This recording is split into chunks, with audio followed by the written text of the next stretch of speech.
always, if you have listened to my previous statements, as well as the letter that I showed before, I still hold President Duterte in the highest esteem.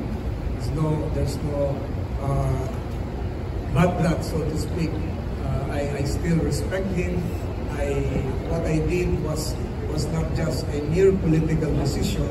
It has to be something aligned with my personal principles. That one, for instance, in foreign policy, we should deal on a multilateral basis with our partners, engage our diplomatic partners at a higher level, and not just confine ourselves in a bilateral relationship with another country. So that's one of the reasons. But again, I align myself in the administration because I foresee that the current administration's goals, specifically its 8-point economic development plan, would really augur well for the Filipino people.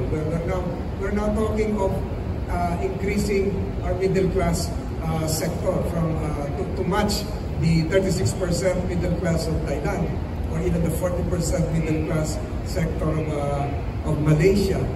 And I think the Marcos administration has plans for that. So I am for a more dynamic economy, stable political condition, which I believe would really help the Filipino people achieve their aspirations so far as our goal as a country is concerned.